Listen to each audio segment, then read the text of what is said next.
Patris et Filii et Spiritus Sancti.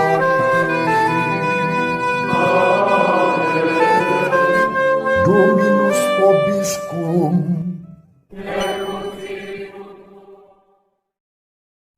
Sahabat peradaban kasih ekologis yang terkasih, selamat berjumpa dalam renungan harian bersama saya Romo Alois Budi Purnomo PR melalui channel ini. Semoga panjenengan selalu sehat, tetap semangat tanpa sambat, dan selalu bahagia, kebahagiaan yang bersumber dari Tuhan Allah kita. Mari kita awali perjumpaan kita dengan bersatu di dalam doa. Tuhan Yesus Kristus, terangilah mata hati kami untuk melihat siapakah Engkau sesungguhnya, Sang Juru Selamat dunia, Putra Allah yang Maha Tinggi, yang menjadi manusia demi keselamatan kami. Berilah kami kekuatan untuk senantiasa mengandalkan Dikau, bahkan ketika kami harus mengalami penolakan dari orang-orang lain karena iman kepadamu. Bukalah mata batin setiap orang untuk mengandalkan Dikau, kini dan sepanjang segala masa. Sahabat peradaban kasih ekologis yang terkasih, mari kita baca Injil Yohanes bab 9 ayat 1 sampai 41. Sekali peristiwa ketika Yesus sedang berjalan lewat, Ia melihat seorang yang buta sejak lahir. Murid-muridnya bertanya kepadanya, "Rabi, siapakah yang berbuat dosa, orang ini sendiri atau orang tuanya, sehingga ia dilahirkan buta?" Jawab Yesus, "Bukan dia dan bukan juga orang tuanya, tetapi karena pekerjaan Allah harus dinyatakan di dalam dia. Kita harus mengerjakan pekerjaan Dia yang mengutus aku selama masih siang. Akan datang malam, di mana tak seorang pun dapat bekerja. Selama aku di dalam dunia, akulah terang dunia." Sesudah mengatakan semua itu, Yesus meludah ke tanah dan mengaduk ludahnya itu dengan tanah, lalu mengoleskannya pada mata orang buta tadi dan berkata kepadanya, "Pergilah, basuhlah dirimu di kolam Siloam." Siloam artinya yang diutus. Maka pergilah orang itu, ia membasuh dirinya lalu kembali dengan mata sudah melek. Maka tetangga-tetangganya dan mereka yang dahulu mengenalnya sebagai pengemis berkata, "Bukankah dia ini yang selalu mengemis?" Ada yang berkata, "Benar, dialah ini." Ada pula yang berkata, "Bukan, tetapi ia serupa dengan dia." Orang itu sendiri berkata, "Benar, akulah dia."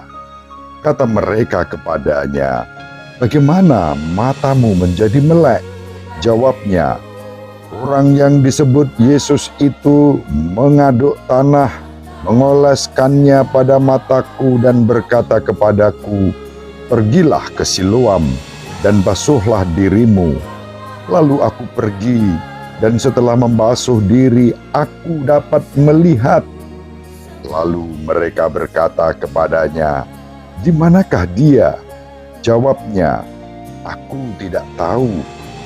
Lalu mereka membawa orang yang tadinya buta itu kepada orang-orang Farisi. Adapun hari waktu Yesus mengaduk tanah dan memelekkan mata orang itu adalah hari Sabat.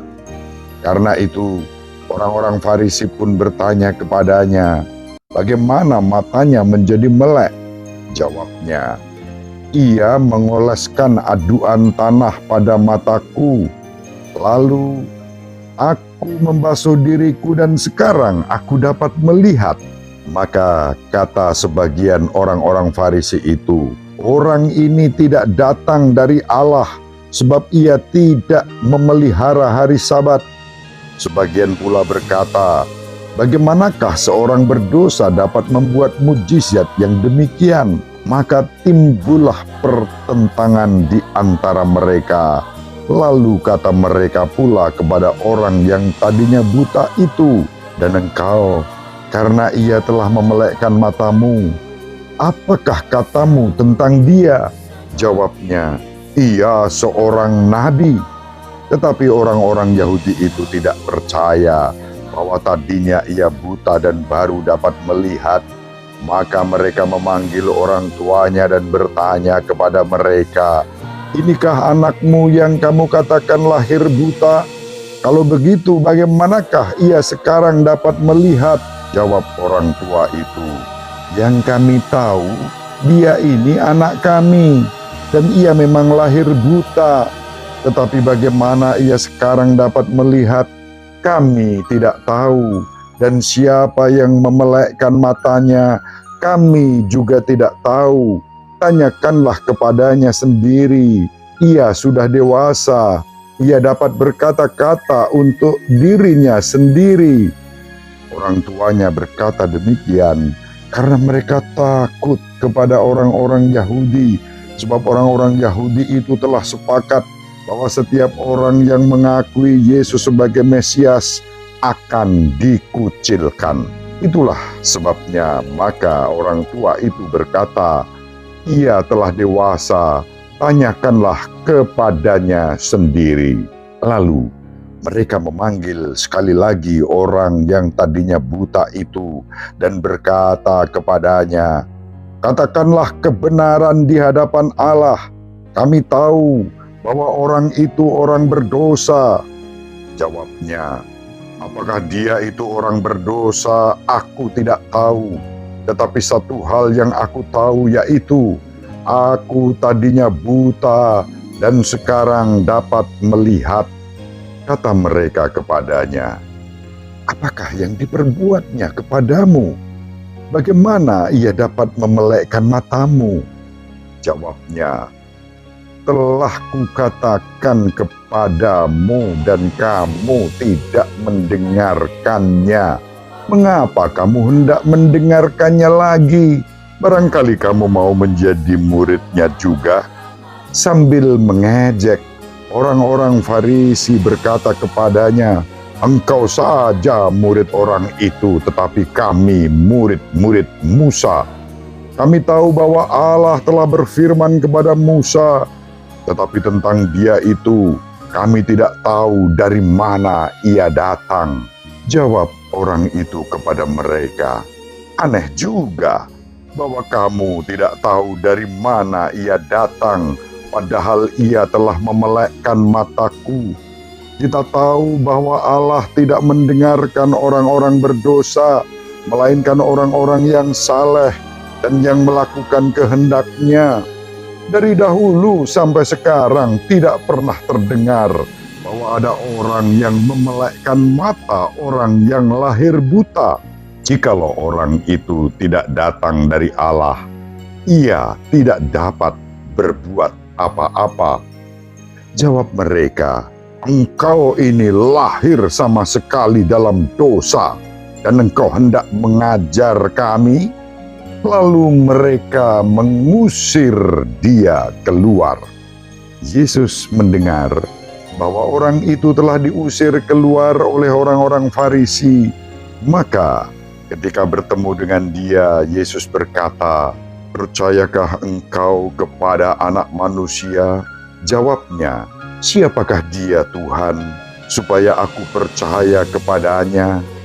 Kata Yesus kepadanya, "Engkau bukan saja melihat dia, dia yang sedang berbicara dengan engkau, dialah itu."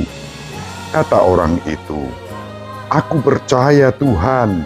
Lalu ia sujud menyembah Yesus. Kata Yesus, "Aku datang ke dalam dunia untuk menghakimi, supaya barang siapa tidak melihat dapat melihat, dan supaya yang dapat melihat menjadi buta."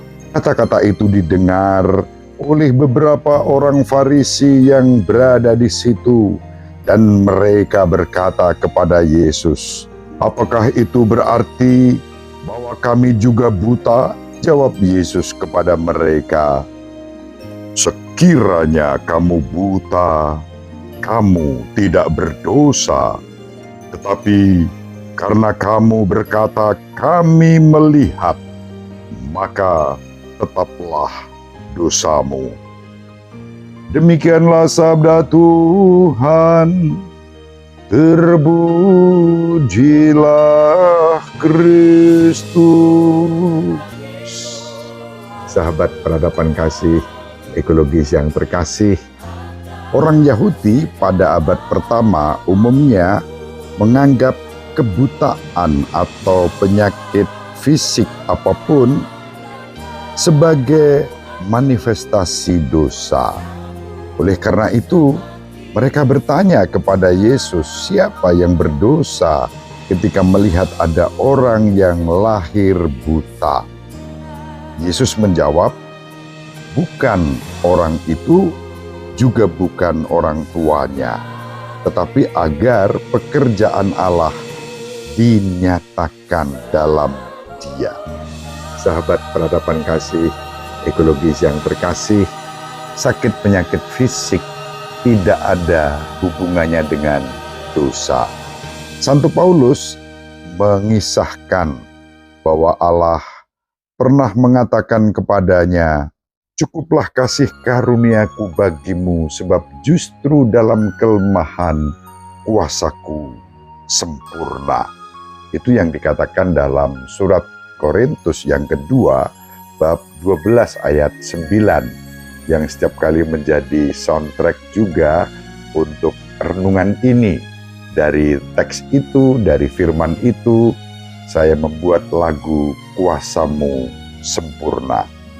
Kuasa Allah sempurna terwujud dalam kelemahan, kebutaan.